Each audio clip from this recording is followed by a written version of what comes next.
Hello, Live Oak Woodshop students and construction students. Today's safety video is all about the portable circular saw, often also known as the skill saw.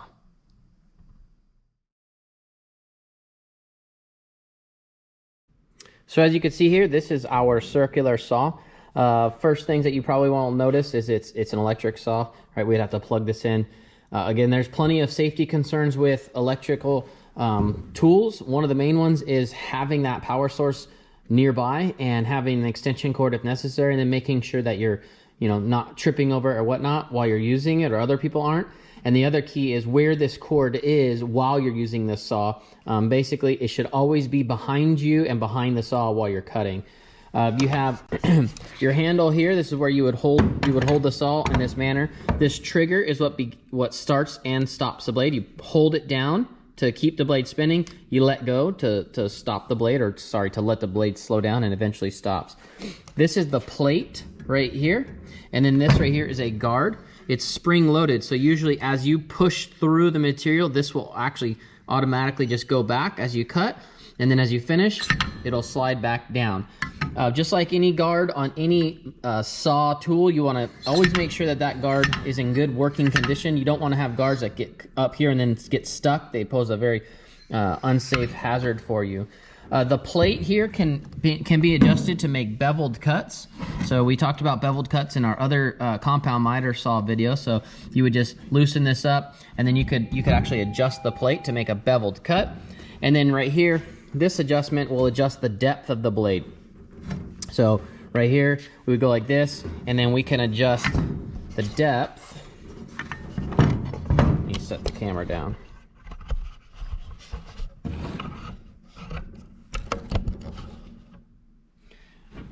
We can adjust the depth by loosening this and then moving the plate up and down, okay?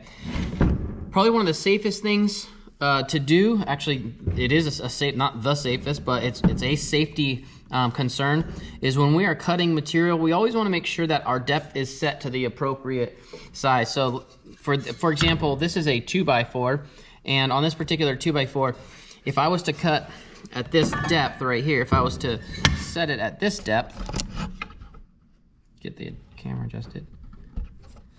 If I was to have it at this depth, you could see that it actually wouldn't cut all the way through. So I would need to slide this up a little bit more, okay? But now I have a lot of blades sticking through, so I would adjust that. General rule of thumb is about a 1/2 inch below your material to an inch, 1/2 inch to 3/4 to an inch below that material. Yeah, so anyway, that would be how we would adjust the plate right here. This is our plate, and that's how we would adjust the depth of the plate.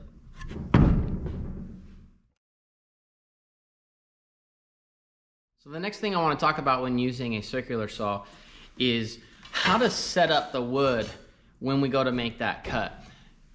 We're going to just make this really simple. Anytime you use a circular saw, the piece that you're cutting should fall away, okay? So you should allow whatever it is that you're cutting, one side should fall away, and that should be the shorter piece.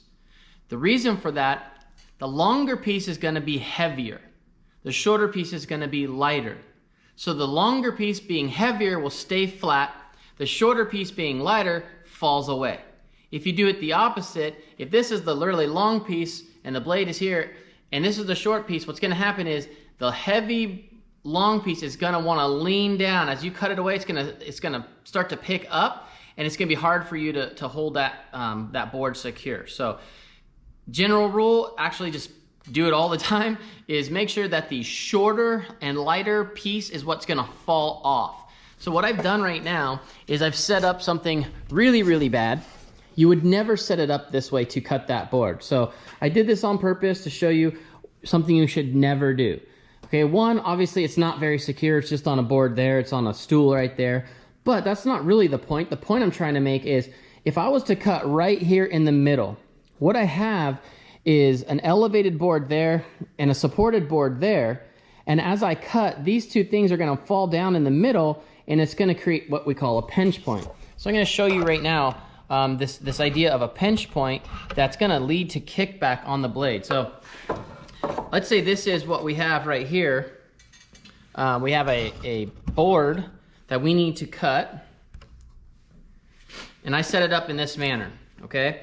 What's gonna happen is, as soon as I start to make this cut, because it's supported on this end over here, and because it's supported over on this end over here, what's gonna happen is these boards are gonna start to go like this. And as the blade comes through, it's going to pinch. So I'm gonna turn it this way. They're gonna be like this, and as the blade comes through, it's going to pinch right there at the end. And that's gonna cause what's called kickback. And it is exactly what it sounds like. It is literally the saw, as it's going through, the saw is gonna jump back on you. It's gonna jump, because the teeth cannot cut through that board as it's being pinched. So you're holding on to the circular saw, everything seems to be going just fine, and then you get to the end and you find a pinch point, and that saw will kick right back on you. Okay, so one of the reasons why we have guards is to protect against kickback. Kickback can happen, but it's totally avoidable if you're setting things up properly. So if I wanted to make some arrangements, I would not set up like this. What I would do is I would say, set up my board in a manner like this, where if I need to make a cut, say I need to take 6 inches off the end, I let the board hang that 6 inches that I would need to cut off. That's gonna be the shorter, lighter side of this board. I'm gonna cut right here, and this will fall off. So what I can do is I can support the board with this hand here while I grab the circular saw and I cut through on that side. Please make sure when you use the circular saw that not only are you setting something up properly, but you have a way of securing it. Don't assume that you could just hold things down. That's where things go badly for people. And here's why you should be concerned with it. So I'm gonna go ahead and drop the camera down this way.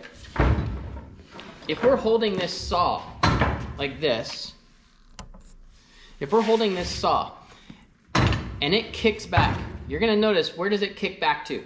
It kicks right here. So now we talk a lot about safety with the circular saw. Never stand directly behind the circular saw, ever. For the very reason I just said. If we do get kicked back, it's gonna kick back right at you. And these circular saws are typically heavy enough that it's hard to hold them in place, right? So they're gonna tip. And you notice when it tipped, what happened? The blade came right to me. Again, that's why we have a guard. If the guard wasn't on there, that blade is gonna come right to my body. So we always stand off to the side. So if there is an unfortunate circumstance and we do get kicked back or something happens, at the very least, it'll come away from your body, it'll swing out. Again, that's why we always check the guards, because if we do get kicked back and it comes out, that guard should protect the blade or protect you from that blade. The next thing is, you notice I have the cord is behind the saw. So if I have the cord up here wrapped around, I mean, it doesn't take a genius to figure out that's not a very safe way to use a circular saw, having this cord all wrapped around. Not only is it just posing a threat because it gets tangled up, but you may end up cutting that cord. So always keep the cords behind you, behind the blade, and then the best way to have that would be that cord is wrapped around my body in this way, or not wrapped around me, but is behind me. I don't want to have that cord in front of me like this, because again, if it does get kicked back, now that cord's all tangled up in front of me. So the last thing is, how do we support this? As you saw in the video, I was just holding this side and I was cutting it right here with the circular saw. This would not be a good setup, okay? This was just a setup for the video. This would not be the kind of setup that we'd want. We wouldn't want to sit here supporting this. We have sawhorses that we could use where we can set boards on the horses and then cut them off. The most important thing is to make sure that your setup does not create a pinch point. So although this isn't how I would recommend setting it up, if I did need to make this cut, at least I know that I'm not going to get a pinch point because I've got the majority of that board supported on the table. So the heavier part's over here, and it's going to fall away from the saw as I cut through.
Another reason why we want to make sure that our setup is appropriate before we ever make a cut is because we have two handles to hold. We really want to use two hands on a circular saw as often as possible. So there are some times where you're not going to be able to use two hands. You'll have to use just the one hand in order to have your other hand securing material or whatnot. But if you take some precautions and you secure your wood to either a table in vices, you clamp down on a table saw, then it allows you to hold this particular tool, this circular saw.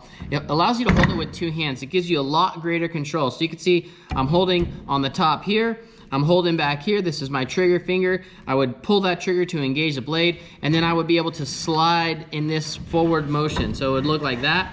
I'm spinning the blade, it's cutting, and I'm sliding through, and I'm in full control. It's gonna give me not only more control, but it's gonna be a lot safer. If there is any kickback, I have two hands on this at all times. Is really an important feature. I know that it can't happen every single time, but you should be able to take as many safety precautions as possible to make sure that you can use two hands on your circular saw.